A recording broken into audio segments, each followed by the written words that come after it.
नमस्कार विद्यार्थी मित्रांनो आपलं एका नवीन संदर्भ लेक्चरमध्ये या ठिकाणी स्वागत. आपण मवाळवादी कालखंड या ठिकाणी या लेक्चरमध्ये बघणार आहोत, जो राष्ट्रीय सभेचा 1885 ते 1905 हा कालावधी आहे, ज्याला मवाळवादी कालखंड म्हटलं जातं. एक 20 वर्षाचा कालावधी.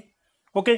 आणि मग या मवाळवादामधलं सगळ्यात महत्त्वाचं यांची नेमकी कार्यपद्धती काय होती, यांचं कामाचं स्वरूप काय होतं, यांनी त्या ठिकाणी काय साध्य केलं भारताच्या स्वातंत्र्यासाठी, ते आपल्याला बघावं लागतं. आणि त्यानंतर मग दादाभाई नौरोजी, त्यानंतर गोपाळकृष्ण गोखले, फिरोजशाह मेहता, महादेव गोविंद रानडे असे प्रमुख नेते यांचे कार्य आपल्याला बघावे लागतात. म्हणजे मवाळ कालखंड या ठिकाणी आपल्या समोर उलगडत जातो.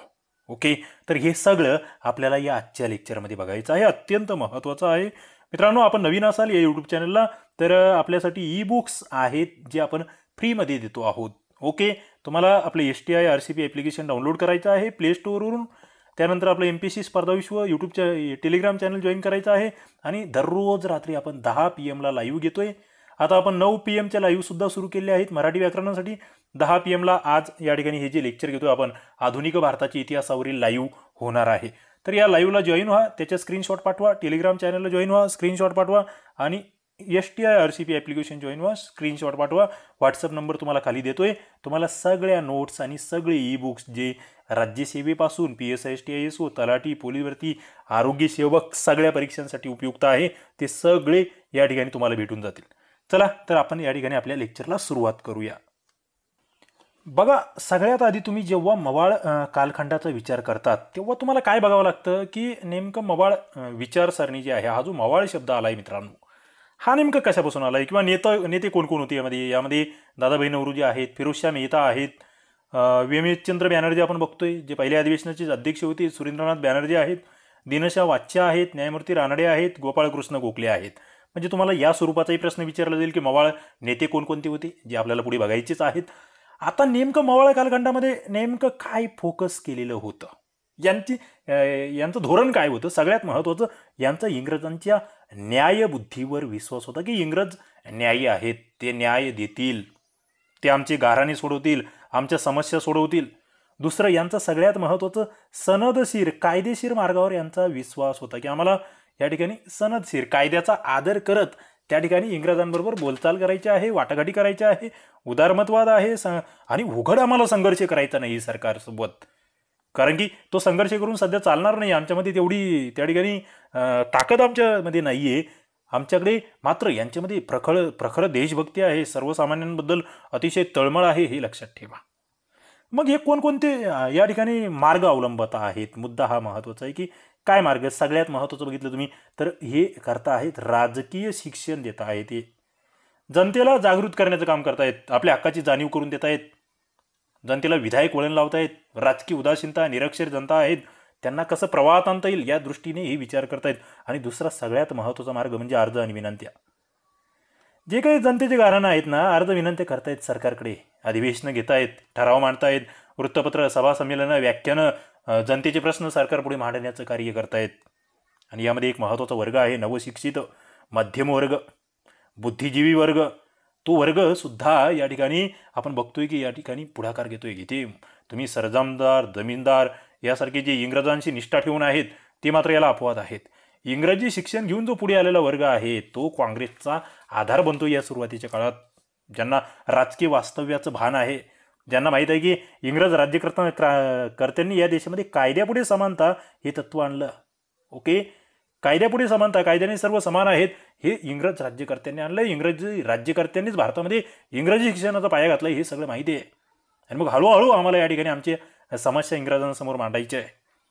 मात्र या पहिल्या कालखंडामध्ये जसं कोणतीही संघटना असेल तिच्या सुरुवातीच्या कालखंडामध्ये तिला काही महत्त्वाच्या अडथळ्यांना सामोरं जावं लागतं, तसं मवाळ कालखंडामध्ये काँग्रेस समोरचे अडथळे कोणते होते. सगळ्यात महत्त्वाचं, जनता अज्ञानी होती, जनता निरक्षर होती, सगळ्यांना काही घेणं देणं नव्हतं या गोष्टीशी. नेतृत्व पाहिजे तेवढं त्यांच्या मर्यादा होत्या, त्यांचा त्या ठिकाणी सर्वसामान्य जनतेच्या क्षमतेवर विश्वास नव्हता. दुसरा मुद्दा म्हणजे सामाजिक आधार जो असतो ना, सामाजिक पाठिंबा, तोही पाहिजे तेवढा नव्हता. मुठभर शहरी वर्ग, सुशिक्षित बुद्धिजीवी वर्ग यांच्याप्रमाणे, म्हणजे ते नदीच्या उगमाजवळ असलेला जो प्रवाह असतो ना नदीचा, तशा पद्धतीने हे सगळं होतं. मग जनतेला संघटित करावं लागेल, जनतेला शिक्षण द्यावं लागेल, राजकीय चळवळीमध्ये जनतेला आणावं लागेल, हे यांना या ठिकाणी लक्षात येत होतं. मग यांनी काय केलं? यांनी आपले काही उद्दिष्ट ठेवले, सोपे सोपे लहान लहान मात्र उद्दिष्ट ठेवले आणि आम्हाला पुढे जावं लागेल, परिस्थितीनुरूप पुढे जावं लागेल हे यांनी ठरवलं. यांनी पाया घालण्याचं ठरवलं की चला राष्ट्रीय चळवळीचा आम्ही पाया घालतोय. मग आम्हाला हळूहळू इंग्रज सरकारशी सहकार्य करायचंय, मात्र अर्ज विनंतीद्वारे आमच्या मागण्या मांडायच्या आहे. जनतेमध्ये राष्ट्रीय भावना, राष्ट्रवाद त्या ठिकाणी कसा निर्माण होईल याकडे आम्हाला बघायचंय. जे आर्थिक शोषण आमचं होतंय त्याचं हळूहळू त्याच्याबाबत जनजागृती करायची आम्हाला जनतेमध्ये. दादाभाई नौरोजींसारखी व्यक्तिमत्व इथे पुढे येत आहेत, आपल्या देशाची कशी लूट होते ते सांगतायत. आणि पुढे सगळ्यात महत्त्वाचं म्हणजे अर्थकारणावर यांनी भर दिला आहे की आमची त्या ठिकाणी कशी आर्थिकदृष्ट्या वाताहात चाललेली आहे. ओके, मवाळवादांचं फार महत्त्वाचं वैशिष्ट्य होतं. दुसरं, राजकीय जागृती ते घडवतातच आहे. म्हणजे त्या ठिकाणी न्यायमूर्ती रानडे यांचं एक स्टेटमेंट आहे की आपली निवेदनं सरकारला उद्देशून असली तरी ती नाममात्र आहेत, वस्तुतः ती लोकांना उद्देशून लिहिलेली आहेत. आपल्या निवेदनांवरून या प्रश्नावर कसा विचार करायचा हे लोकांना कळालं पाहिजे, लोकांच्या हक्काची जाणीव झाली पाहिजे. पुढे प्रशासकीय सुधारणांना महत्त्व देत आहेत, प्रशासनामध्ये आमचा सहभाग असला पाहिजे. प्रशासनामधल्या ज्या उणिवा आहेत, प्रशासनामधला जो भ्रष्टाचार आहे तो चव्हाट्यावर आणण्याचं काम या संघटना करतायत. सुरुवातीला आम्हाला सरकारी नोकऱ्यांमध्ये घ्या, वरिष्ठ पदावर आमच्या भारतीयांना नेमा, आर्थिक उधळपट्टी कमी करा, प्रशासन लोकाभिमुख बनवा, या बाबी सुरुवातीच्या कालखंडात आहेत. पुढे राजकीय नागरी हक्काची मागणी ते करतायत की प्रांतिक कायदेमंडळामध्ये बिनसरकारी सदस्य वाढवावे. त्यानंतर व्हाईसरॉय आणि गव्हर्नरचं कार्यकारी मंडळ त्याच्यामध्ये भारतीय सदस्य घ्यावेत, स्थानिक स्वराज्य संस्थांचे अधिकार वाढवावेत, जनतेला जास्तीत जास्त सहभागी करून घ्यावं, या बाबी हे करतायत. आणि इतरही जनतेची गाऱ्हाणं सरकारपर्यंत नेत आहेत. मग कोणती गाऱ्हाणं, यांनी कोणत्या गाऱ्हाण्यांवर विचार केला हे तुम्हाला माहीत असावं. हे मुद्दे फार महत्त्वाचे. मवाळ कालखंडामध्ये नेमकं मवाळांनी काय केलं बघा, फार गोष्टी करतायत. ते शेतकऱ्यांचा शेतसारा कमी करा तो झाला पाहिजे, त्या मागण्या ते मांडतायत. वेठबिगार पद्धती बंदी आणा मागणी मांडतायत.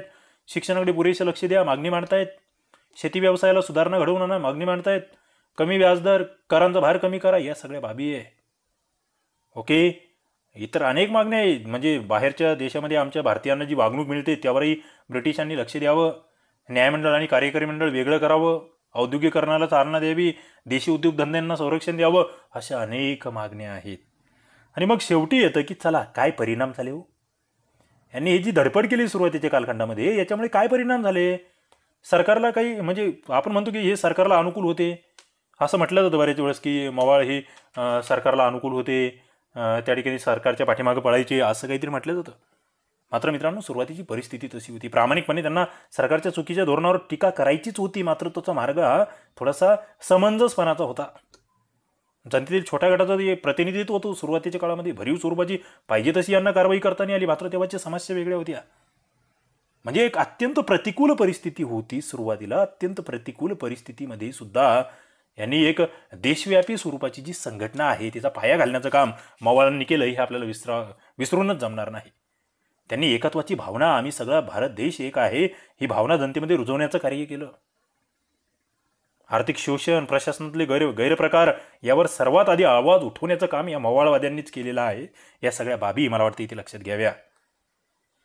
मग यांना नेमका प्रतिसाद कसा दिला बघा. मवाळांकडे सरकार कसं बघत होतं हेही तुम्हाला माहीत असलं पाहिजे. आता सरकारने सुरुवातीच्या काळात काय केलं, एकदम सुरुवात आपण जेव्हा बघतोय की बाबा चला राष्ट्रीय सभेची स्थापना होते, सुरुवातीला यांना काय केलंय, एकदम त्या ठिकाणी सहानुभूती दाखवली. कारण की सुरुवातीला आपण बघतोय मवाळ नेतृत्व आहे, म्हणजे ते नेतृत्व इंग्रजी सत्तेला खरं म्हणजे ईश्वरी वरदानच समजतंय. त्यामुळे राज्यकर्ते यांच्या बाबतीत हे होते ओके, चांगली भूमिका. ॲलन ह्यूम सारखे व्यक्ती आपण बघतोय सपोर्ट करतायत. आणि काँग्रेस सनदशीर राजकारणाचा वापर करते आहे, सहकार्य करते आहे सरकारला. आणि सहकार्य करत करत जनतेच्या स्थितीमध्ये सुधारणा करा असं त्या ठिकाणी, म्हणजे ती सुधारणा कशी घडून येईल त्या दिशेने काम करते.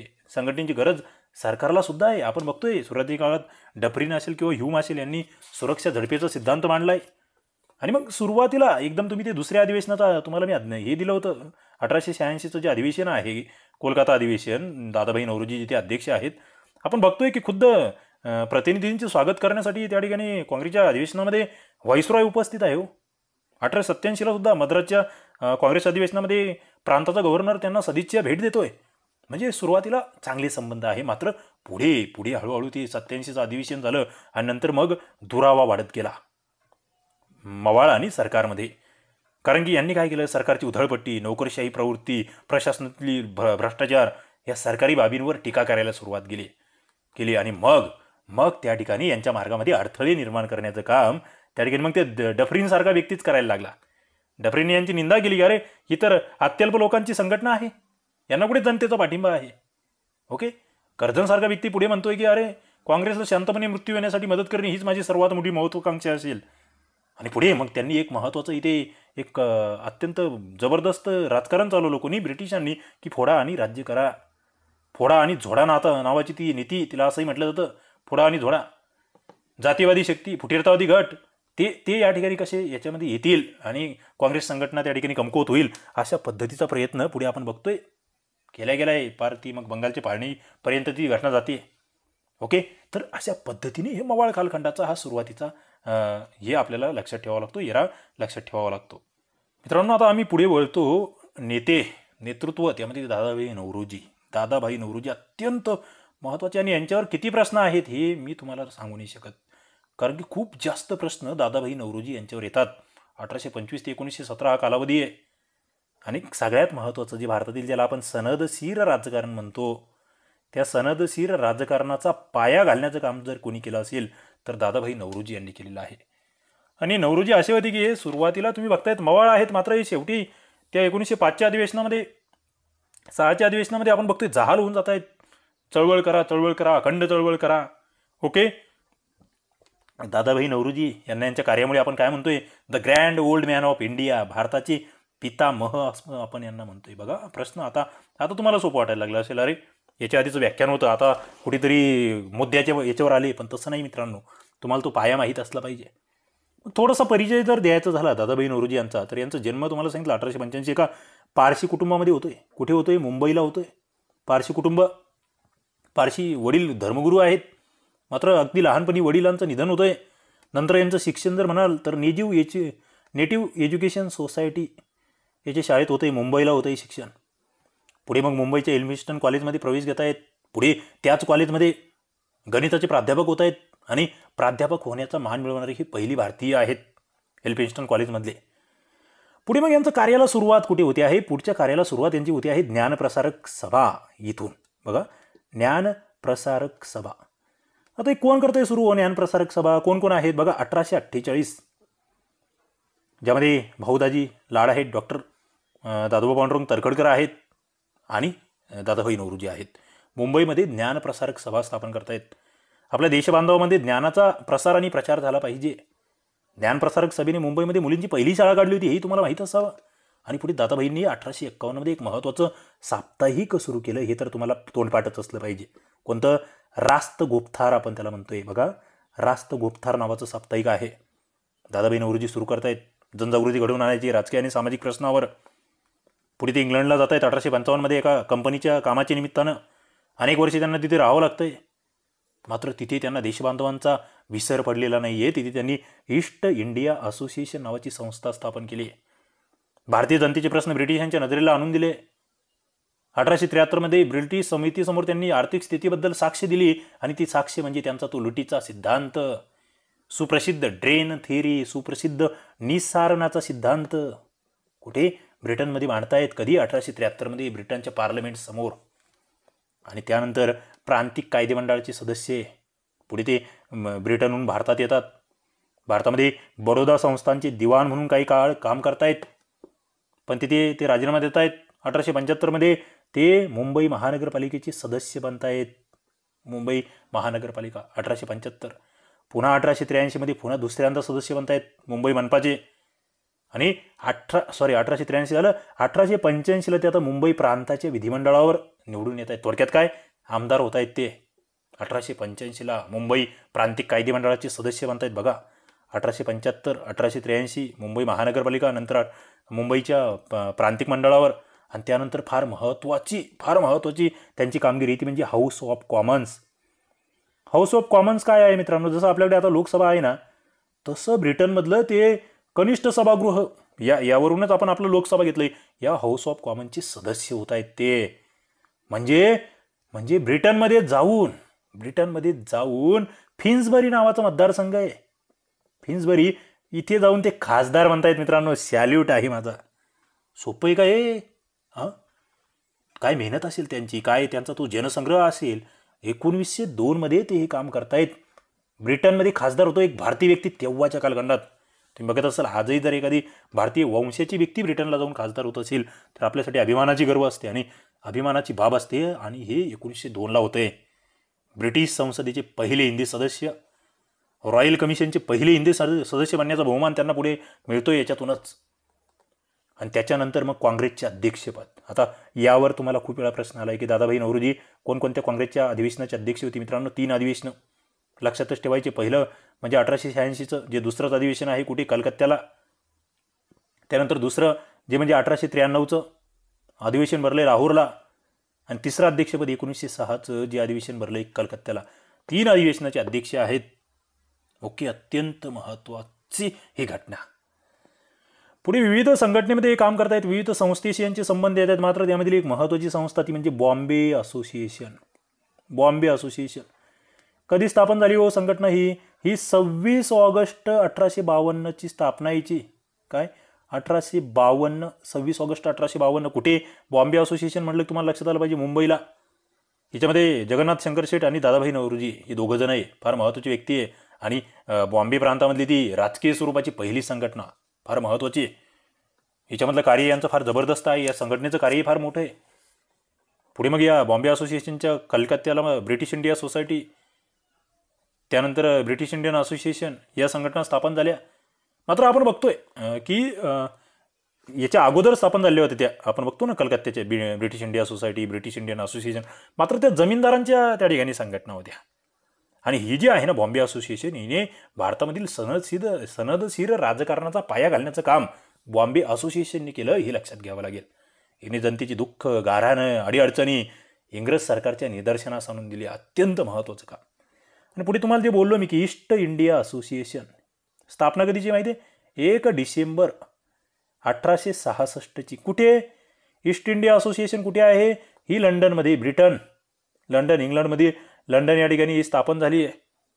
हिच्या पुढे 1889ला मुंबईमध्ये, मद्रासमध्ये ही शाखा आहे. हिंदी लोकांच्या आर्थिक समस्यांचा विचार करणे आणि त्या प्रश्नावर इंग्लंडमधील लोकमत अनुकूल बनवणे हे कार्य आहे या संस्थेचं. आणि पुढे मग भारतीय राष्ट्रीय काँग्रेस, तिच्या स्थापनेमध्ये यांचा फार महत्त्वाचा सहभाग.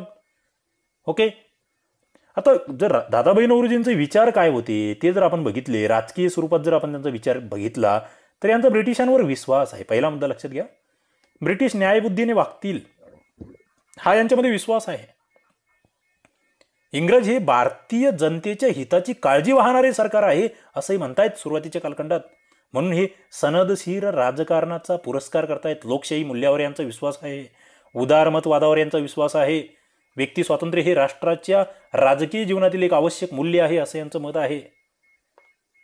मात्र पुढे काय होत गेलं, ब्रिटिश सरकार या विश्वासाला तडे देत गेले. त्या ठिकाणी दादाभाई नौरोजींचं एक वाक्य होतं की मी इंग्रजांच्या न्यायीपणावर विश्वास ठेवता ठेवता म्हातारा झालो, थकलो. जर मी तरुण असतो तर बंड करून उठलो असतो. कोणाचं वाक्य? दादाभाई नौरोजींचं. आणि मग ते स्वराज्याकडे वळतायत, स्वराज्याला पाठिंबा देत आहेत. कधी? 1906चं अधिवेशन, कलकत्ता अधिवेशनाचे अध्यक्ष. या अधिवेशनामध्ये खरं म्हणजे या अधिवेशनाचे अध्यक्ष कोण करावे यावरून वाद होता मवाळ जहालांमध्ये. मात्र त्या ठिकाणी हे दोन्हीही गटाला चालणारे नेते आपण बघतोय. नंतर हे थोडेसे जहालवादी होत गेले. तिथे मागणी केली यांनी, स्वराज्याची मागणी आहे. थोडक्यात त्यांना तिथे थोडंसं वसाहतीचं स्वराज्य म्हणतोय आपण, ते अपेक्षित होतं. आणि पुढे सगळ्यात महत्त्वाचं म्हणजे यांचं विचार ते म्हणजे आर्थिक आम्हाला लक्षात घ्यावे लागतात की भारताच्या अर्थशास्त्राचे जनक म्हणजे दादाभाई नौरोजी. त्यांचा तो ग्रंथ poverty and un-British rule in India, तो ग्रंथ. पुढे 1897ची वेल्बी कमिशन पुढची साक्ष, ती तुम्हाला यांची लक्षातच ठेवायची, पाठच ठेवायची आहे. Welby commission. ओके, महत्त्वाच्या बाबी आहेत. आर्थिक राष्ट्रवादाची प्रणेते आम्ही यांना म्हणतो. यांनी तो लुटीचा सिद्धांत मांडला, तो आर्थिक निस्सारणाचा सिद्धांत मांडला. काय मांडला त्याच्यामध्ये हो?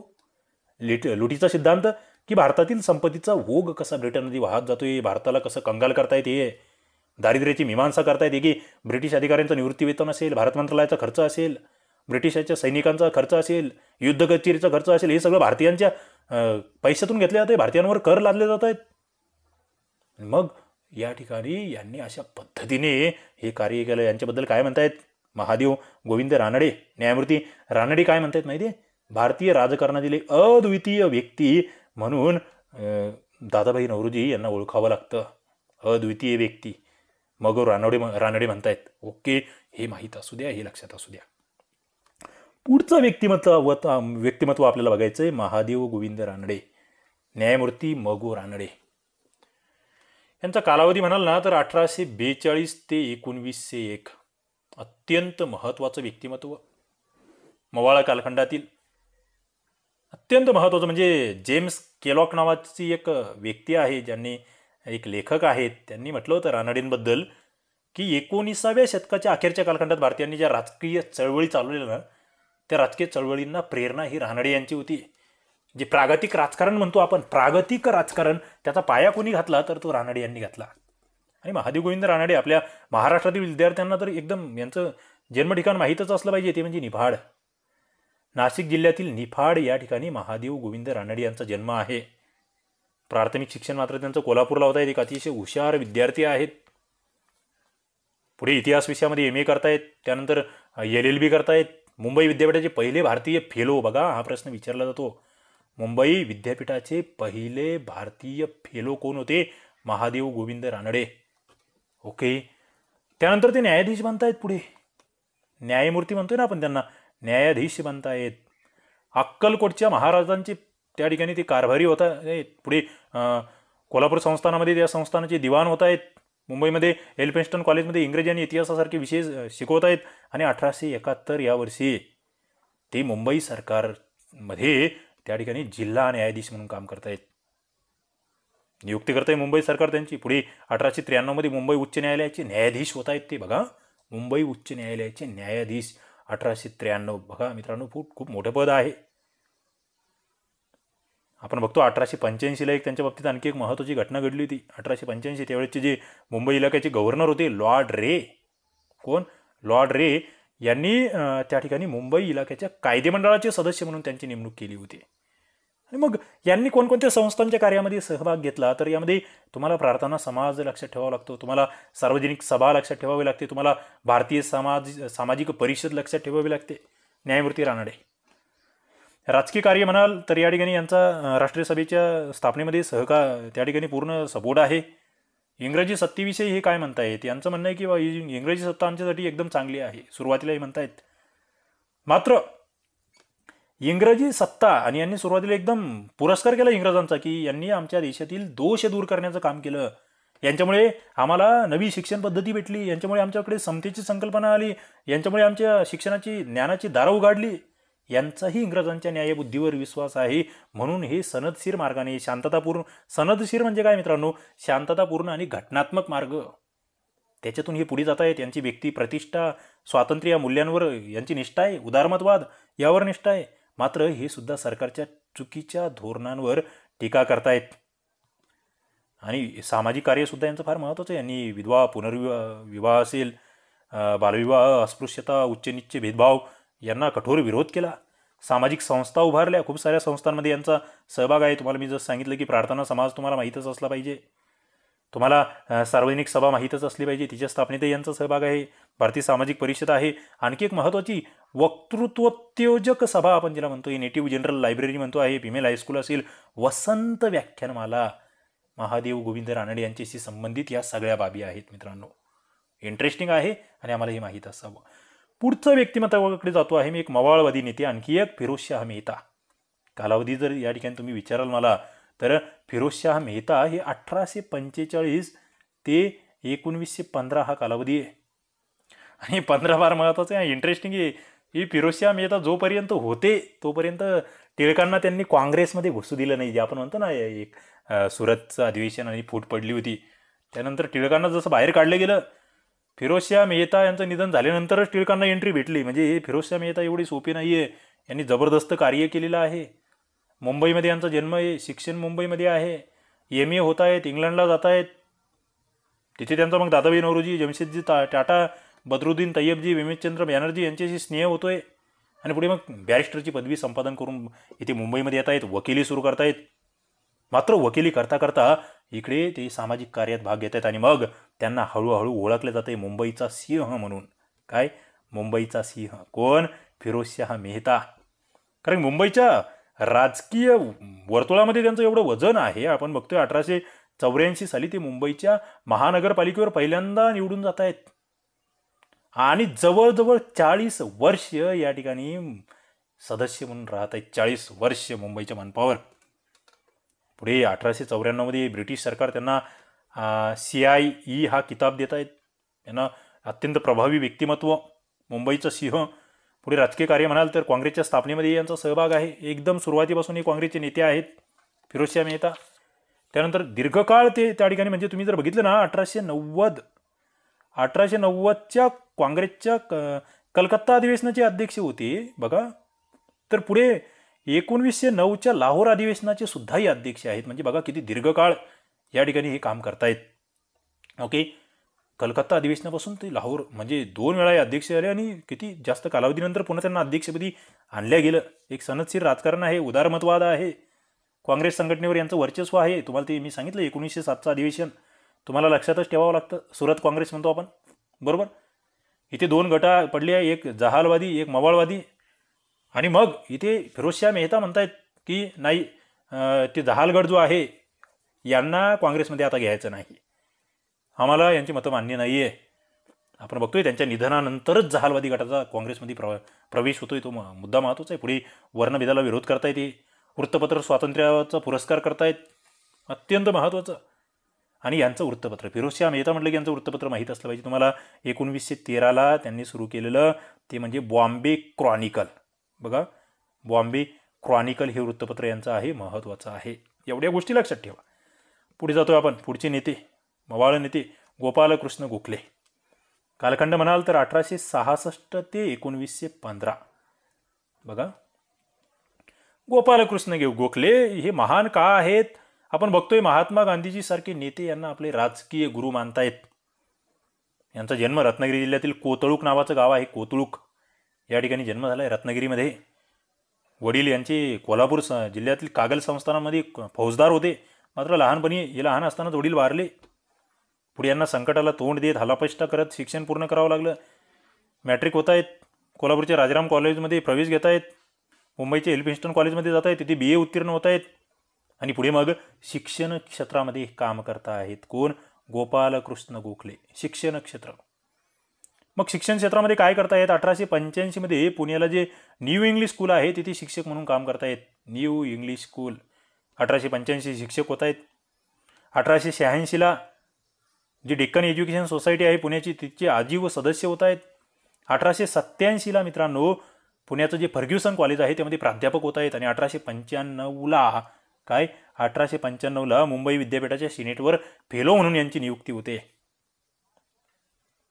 पुढे गोपाळ कृष्ण गोखले यांचं एक महत्त्वाचं कार्य म्हणजे आपण बघतो गोपाळ गणेश आगरकर, आगरकर यांनी जे सुधारक नावाचं संपादन हे वृत्तपत्र सुरू केलं होतं, त्या सुधारकचे बघा, हे सुधारक हे लक्षात ठेवा, यावर प्रश्न आलाय. सुधारक या वृत्तपत्राच्या इंग्रजी विभागाचे संपादक म्हणून काम करतायत गोपालकृष्ण गोखले, सुधारकच्या. ओके, 4 वर्ष काम करतायत. सार्वजनिक सभेचे सेक्रेटरी म्हणून सुद्धा काम करतायत. सार्वजनिक सभेचं नियतकालिक आहे त्याचे संपादक म्हणून सुद्धा कार्य करतायत. अशा पद्धतीने बहुअंगी कार्य म्हणून आपण गोपालकृष्ण गोखले यांच्या कार्याकडे बघतो. आणि काँग्रेसशी संबंध यांचा येतोय. 1889 पासून हे काँग्रेसच्या त्या 5व्या अधिवेशनाला उपस्थित होते. तिथून पुढे मग 1905चं एक महत्त्वाचं अधिवेशन, 1905 बनारस अधिवेशन, याचे अध्यक्ष आहेत गोपालकृष्ण गोखले. हे अध्यक्ष माहीत असले पाहिजे तुम्हाला, महत्त्वाचे. मित्रांनो पुढे आपण बघतो की हे कायदे मंडळावर सुद्धा जात आहेत आणि हे फार महत्त्वाचं कार्य आहे. तुम्ही गोपालकृष्ण गोखले यांचं थोडंसं जर आणखी इतिहास वाचला ना मित्रांनो, यांचं भाषण म्हणजे असे होते ना, सभागृह दणदणून जायचं. यांच्यासारखं भाषण कोणालाच करता यायचं नाही तिथे. 1899 बघा, 1899ला हे मुंबई लेजिस्लेटिव्ह काउन्सिलवर यांची नियुक्ती होते. 1902ला इंडियन लेजिस्लेटिव्ह काउन्सिलवर यांची नियुक्ती होते आणि ते मग अखेरपर्यंत त्या ठिकाणी आहे इंडियन लेजिस्लेटिव्ह काउन्सिलवर 1905 पासून, हे 1902 पासून सॉरी. आणि पुढे गोपालकृष्ण गोखले म्हटलं की एक समाज तुम्हाला तोंडपाठ असलं पाहिजे, तो म्हणजे भारत सेवक समाज. कधीचा आहे हो, कधीची स्थापना आहे या समाजाची? 1905ची स्थापना आहे. ओके, आणि देशाला दिलेली एक महत्त्वाची देणगी म्हणून आपण या समाजाकडे बघतो. मातृभूमीची निरपेक्ष वृत्तीने सेवा करू इच्छिणारी सामाजिक आणि राजकीय कार्यकर्ते या ठिकाणी तयार करणे हे भारत सेवक समाजाचं उद्दिष्ट होतं. आणि पुढे वेल्बी कमिशन पुढची साक्ष ती यांची गाजलेली आहे. वेल्बी कमिशन 1897, तिथे यांनी साक्ष दिली. जे पहिल्यांदाच तिथे इंग्लंडला गेले, नंतर आणखी बऱ्याच वेळेस इंग्लंडला जाता येते. 1912 त्यांनी भारतातील सार्वजनिक सेवाशी संबंधित जे रॉयल कमिशन होतं याचे सदस्य म्हणून सुद्धा गोपालकृष्ण गोखले यांची नियुक्ती आहे. बघा, रॉयल कमिशनवरचे सदस्य. त्यानंतर हे दक्षिण आफ्रिकेतही जात आहेत. महात्मा गांधीजी यांच्या निमंत्रणावरून 1912 दक्षिण आफ्रिकेत सुद्धा जाऊन येत आहेत. तिथे त्या चळवळीला सहाय्य करतायत. म्हणून आपण बघतोय महात्मा गांधीजी यांना गुरु मानतायत. इंटरेस्टिंग आहे. आणि मग यांचं थोडंसं विचार जर म्हणाल तर राजकीयदृष्ट्या यांचा त्या ठिकाणी न्यायबुद्धीवर विश्वास आहे. ब्रिटिशांच्या सनदशीर राजकारण, विकेंद्रीकरणाचा पुरस्कार आहे. यांचं म्हणणं आहे की विकेंद्रीकरण झालं पाहिजे. का झालं पाहिजे तर जे काही त्या ठिकाणी नोकरशाही आहे त्या नोकरशाहीवर नियंत्रण मिळवायचं असेल, जनतेला त्या ठिकाणी न्याय द्यायचा असेल तर विकेंद्रीकरण असलं पाहिजे. हे जे नोकरशाह आहेत यांची जी जुलमी आणि बेजबाबदार वृत्ती आहे याच्यावर त्यांनी फार टीका केलेली आहे. पुढे आर्थिक बाबतीत सुद्धा उद्योगांचं संरक्षण झालं पाहिजे, उद्योगधंद्यांचा विकास झाला पाहिजे. त्यानंतर न्याय्य वितरण व्यवस्था असली पाहिजे देशामध्ये. हे मुद्दे त्यांनी मांडलेले आहेत. शेतकऱ्यांच्या प्रश्नाकडे त्यांनी लक्ष दिलं आहे. इंटरेस्टिंग मुद्दे मित्रांनो. 1913चं एक स्टेटमेंट आहे जे तुम्हाला खरं म्हणजे लक्षात ठेवा तुम्ही. एक सहज म्हणजे गोखले म्हणजे काय होते, गोपाळकृष्ण गोखले त्यावेळचे अर्थमंत्री 1913चे ब्रिटनचे अर्थमंत्री सर ग्रे फ्लीटवूड विल्सन नावाचे जे अर्थमंत्री आहेत, विल्सन हे काय म्हणतात माहिती आहे, गोखले यांच्याशिवाय अर्थसंकल्पावर चर्चा करणे म्हणजे प्रिन्स ऑफ डेन्मार्क शिवाय हॅमलेट नाटक करण्यासारखे आहे. मित्रांनो, इंटरेस्टिंग, खूप मोठी गोष्ट. म्हणजे त्यांची चर्चा, त्यांचं वाचन, त्यांचा अभ्यास या ठिकाणी आपल्याला सांगतोय. पुढे गोपालकृष्ण गोखले राजकारणाच्या आध्यात्मिकरणासाठी सुद्धा ओळखले जातात. आध्यात्मिकरण म्हणजे काय हो? आध्यात्मिकरण सार्वजनिक जीवनाचे पावित्र्य आणि शुद्धता यावर त्यांनी भर दिला. नैतिक मूल्यावर त्यांनी भर दिला. एखादी धार्मिक कार्य ज्या निष्ठेने पवित्र भावनेने केले जाते त्याच निष्ठेने देशकार्य केलं पाहिजे. मित्रांनो, एक आदर्श भारताचे सेवक म्हणून आपण गोपालकृष्ण गोखले यांच्याकडे बघत असतो. तर बघा, अशा पद्धतीने मवाळ कालखंड आणि या कालखंडातले महत्त्वाचे नेते आपण बघितले. निश्चितपणे तुम्हाला हे लेक्चर आवडलं असेल. लाईक करा, आपल्या मित्रांना शेअर करा आणि चॅनलला सबस्क्राईब करून ठेवा. पुढचा मुद्दा तुमच्यासाठी आपण बघतोय. आता दररोज 10 PM आपण लाईव्ह लेक्चर घेतोय. 9 PM सुद्धा आपण मराठी व्याकरणाचे स्वतंत्र लाईव्ह लेक्चर सुरू केलेले आहेत तुमच्याच मागणीनुसार. ओके, म्हणजे 9 PM आणि 10 PM तुम्हाला हजर राहायचं आहे लाईव्हला, ज्याच्या लिंक खाली देतोय. जे विद्यार्थी मित्रांना विविध कोर्सेसला ॲडमिशन घ्यायचे आहे, तलाठी भरती 1 वर्ष, पोलीस भरती 1 वर्ष, सरळ सेवा 1 वर्ष, राज्यसेवा 2 वर्ष आणि PSI STI 2 वर्ष, एवढे मोठे भरमसाठ असा खूप कालावधी तुम्हाला दिला आहे. किती वेळा तुम्ही लेक्चर्स बघू शकतात. त्या ठिकाणी लाईव्ह लेक्चर असतील, रेकॉर्डेड लेक्चर असतील सगळं काही असणार आहे. मित्रांनो, आपण जे लाईव्हला आपले विद्यार्थी मित्र येत आहेत त्यांच्यासाठी 10% डिस्काउंट देतो आहोत. कुपन कोड या ठिकाणी तुमच्या समोर आहे. STI RCP ॲप्लिकेशन डाउनलोड करा आणि निश्चितपणे ज्यांना गरज आहे असे विद्यार्थी मित्र या कोर्सेसला प्रवेश घेऊ शकतात. चला, इथे आपण थांबूया. धन्यवाद.